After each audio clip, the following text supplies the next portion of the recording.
नमस्कार दोस्तों, जैसा कि हमने बताया था 5 सितंबर से हम आप लोगों को एक नया बैच देंगे जिसमें रिवीजन का बैच होगा। और वह बैच आज 5 सितंबर शिक्षक दिवस के अवसर पर मैं देने जा रहा हूं, जिसका पहला दिन है। आज पढ़ाएंगे आप लोगों को ऐन इपिताफ के बारे में। ऐन इपिताफ यानी ऐन इपिताफ का बोलने का मतलब हुआ समाधि लेख। ऐन इपिताफ का हिंदी समाधि लेख होता है। समाधि लेख तो देखिए ऐन लगा हुआ है, डेट मीन्स एक, यानी किसी एक का बात कर रहा है। और इपिताफ, इपिताफ मतलब समाधि लेख, यानी एक समाधि लेख। एक समाधि लेख किसी एक आदमी का होगा, एक आदमी। तो यह जो है समाधि लेख लिखा जाता है किसी के मर जाने पर उसकी याद में लिखा जाता है। अर्थात बोल सकते हैं कि एक मृत व्यक्ति की याद में लिखी गई लेख को समाधि लेख कहते हैं। और यह जो लेख है यह पत्थर पर लिखा जाता है, इसलिए इसको इंस्क्रिप्शन कहा जाता है। यह पत्थर पर लिखा जाता है, इसलिए इनको इंस्क्रिप्शन कहा जाता है, जो कि पत्थर का अंग्रेजी टॉम्ब होता है। टॉम्ब होता है, यानी जो यह पत्थर पर इंस्क्रिप्शन मतलब शिलालेख, और यह पत्थर पर लिखा गया है, इसलिए टॉम्ब कहा गया। और बोलते हैं कि इसमें जो है यह लिखा जाता है a memory of dead person, a memory of dead person, a memory of dead person. बोलने के मतलब हुआ बाबू कि ए मेमोरी डेट मीन्स एक मृत व्यक्ति की याद में लिखी गई उस लेख को ही हम समाधि लेख कहेंगे। अर्थात बोल सकते हैं जब कोई इंसान मर जाता है उसके अच्छे कर्म को उसके समाधि पे जो लिखा जाता है उसी को हम बोलेंगे ऐन इपिताफ। और ऐन इपिताफ के लेखक वाल्टर डिलामेयर को कहा गया है।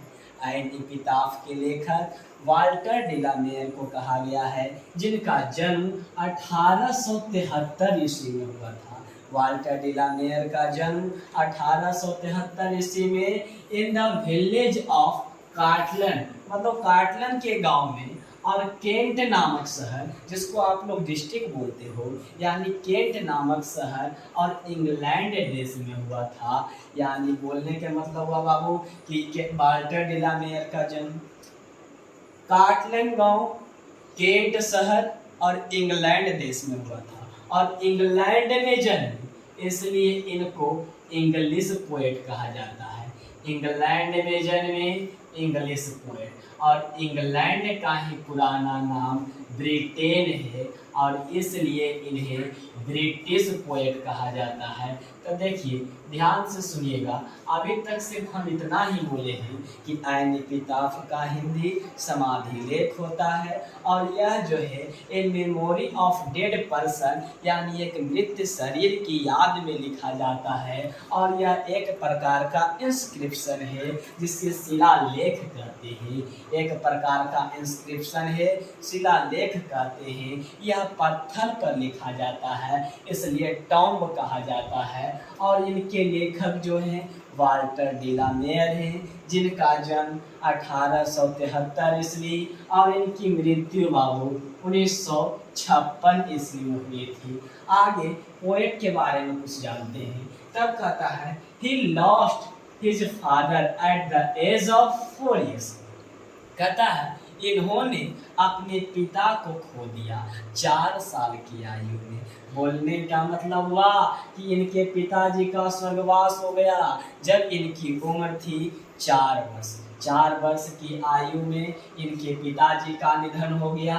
ही awarded with order of merit in 1953। कहता 1953 ईस्वी में इनको ऑर्डर ऑफ मेरिट का पुरस्कार मिला, यानी 1953 में इनको ऑर्डर ऑफ मेरिट का पुरस्कार मिला, जो कि इनको दिया गया था आई क्वीन एलिजाबेथ के द्वारा। आई क्वीन एलिजाबेथ के द्वारा इनको दिया गया था ऑर्डर ऑफ मेरिट। 1953 ईस्वी में दिया गया था।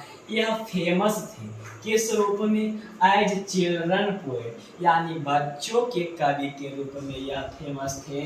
वाल्टर डिलामेयर जो थे फेमस थे बच्चों के कवि के रूप में। तो यहाँ से ध्यान रखिएगा, एक हो गया इंग्लिश पोएट, दूसरा ब्रिटिश पोएट और तीसरा हो गया चिल्ड्रन पोएट। कोई पूछेगा एग्जाम में आएगा कि वाल्टर डिलामेयर फेमस थे किस रूप में, तो आप बोलिएगा चिल्ड्रन पोएट के रूप में। लेकिन पूछेगा कि वाल्टर डिलामेयर कैसे कवि हैं, तो बोलिएगा या तो इंग्लिश पोएट या तो ब्रिटिश पोएट।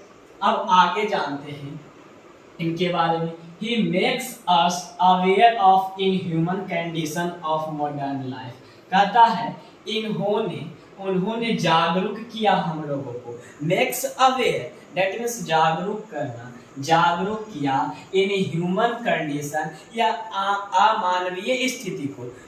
हम लोग मानव हैं और मानव का स्थिति है कि एक दूसरे का सहायता करना, लेकिन यहाँ अमानवीय स्थिति को इन्होंने जागरूक किया जो कि एक दूसरे के पांव खींचने में लगे हुए हैं। आज अगर आप सफलता पे जा रहे हो तो पीछे से कोई ढकेलेगा, इसलिए यह अमानवीय स्थिति का नेक्स्ट अवेयर जागरूक किए। और देखिए फेमस वर्क इनका है पहला सॉन्ग फॉर चिल्ड्रेन, बच्चों के लिए जो गाना लिखे थे।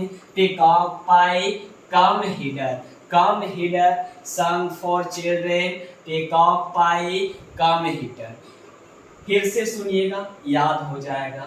पहला जो है सॉन्ग फॉर चिल्ड्रेन, दूसरा पीकॉक पाई, तीसरा कम हिडर।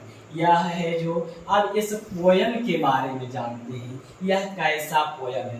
कहता है this poem belongs to old theme. यह जो पोयम है यह कविता है, संबंध रखता है ओल्ड थीम से, यानी पुराने थीम से, विषय वस्तु से संबंध रखता है, पुरानी प्रेम की कथा से। कहता इन दिस पोयम, इस कविता में ही एक्सप्रेस, वह व्यक्त करते हैं। क्या व्यक्त करते हैं? सैड फीलिंग्स, यानी दुख भरी भावना को व्यक्त करते हैं। फॉर ए लेडी, एक औरत के लिए। अब सवाल उठता है कि सर यह औरत के लिए क्यों दुख व्यक्त करते हैं?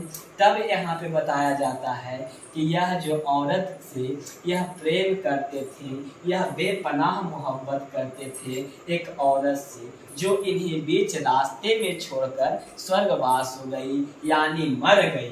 अब कहता है the poetic device use in the poem, यानी इस पोएम में जो पोएटिक डिवाइस यूज किया गया है यानी किताब में, वो है एम्बिग्यूटी, यानी इसका हिंदी होता है अस्पष्टता। अब बोलिए कि क्यों सर अस्पष्टता क्यों? क्योंकि इस कविता में यह बताया नहीं गया कि वह लड़की कहाँ की थी, वह लड़की भी कवि से प्रेम करती थी या नहीं करती थी। इसलिए एक बार फिर से सुन लीजिएगा, आपको याद हो जाएगा। कहता एपिताफ का हिंदी समाधि लेख होता है, और समाधि लेख उसे कहेंगे जब कोई मृत व्यक्ति की याद में उसके समाधि पे लिखा गया लेख होता है, उसे समाधि लेख कहते हैं। और कहता है इनके लेखक जो है वाल्टर डिलामेयर है। वाल्टर डिलामेयर का जन्म 1873 ईस्वी में हुआ और इनकी मृत्यु 1956 ईस्वी में। और इनका जन्म जो हुआ था इन द विलेज ऑफ काटलन, यानी काटलन के गांव में, इन केंट, और केंट नामक शहर में, इंग्लैंड देश में। और यह जो है इंग्लैंड देश में जन्मे, इसलिए इन्हें इंग्लिश पोएट कहा गया। इंग्लैंड का ही पुराना नाम ब्रिटेन है, इसलिए ब्रिटिश पोएट कहा गया। अब थोड़ा कवि के बारे में जानते हैं। जैसा कि हमने बताया था he lost his father, इन्होंने अपने पिता को खो दिया at the age of 4 years, यानी 4 साल की आयु में इन्होंने अपने पिता को खो दिया। कहता है ही अवार्डेड, इनको सम्मानित किया गया विथ ऑर्डर ऑफ मेरिट, यानी ऑर्डर ऑफ मेरिट से सम्मानित किया। जिस प्रकार से भारत का सर्वोच्च पुरस्कार भारत रत्न होता है, उसी प्रकार से इंग्लैंड का सर्वोच्च पुरस्कार ऑर्डर ऑफ मेरिट होता है, जो इनको 1953 ईस्वी में आई क्वीन एलिजाबेथ के द्वारा दिया गया, आई क्वीन एलिजाबेथ द्वितीय के द्वारा दिया गया। कहता he makes aware of inhuman condition of modern life, इन्होंने जागरूक किया, अमानवीय स्थिति को जागरूक किया। और कहता है ही फेमस वर्क इनका जो है, एक है सॉन्ग फॉर चिल्ड्रेन, दूसरा पीकॉक पाई, तीसरा कम हीटर, और कहता है अबाउट द पोयम, इस कविता के बारे में, this poem belongs to old theme, यह कविता जो है संबंध रखती है पुरानी विषय वस्तु से। कहता है in this poem he express sad feelings, यह जो कविता है इसमें कवि व्यक्त करते हैं दुख भरी भावना को, फॉर ए लेडी, एक औरत के लिए। अब सवाल उठता है कि औरत के लिए क्यों? क्योंकि वह एक औरत से प्रेम करते थे जो कि पश्चिमी देश की थी। कहाँ की थी? पश्चिमी देश की, वेस्ट कंट्री की थी, जो उन्हें बीच रास्ते में छोड़कर स्वर्गवास हो गई थी। उन्हीं की याद में यह अपने सैड फीलिंग्स को व्यक्त करते हैं। कहता the poetic device use in the poem, यानी इस कविता में जो पोएटिक डिवाइस यूज किया गया है एंड एपिटाफ में, वह एम्बिग्यूटी है, यानी अस्पष्टता है। अब इसका मतलब क्या हुआ? अस्पष्टता के मतलब हुआ कि इस कविता में यह बताया नहीं गया कि वह लड़की कहाँ की थी, एग्जैक्ट लोकेशन नहीं दिया गया, और ये भी नहीं बताया गया कि वह लड़की भी इससे प्यार करती है या नहीं करती है।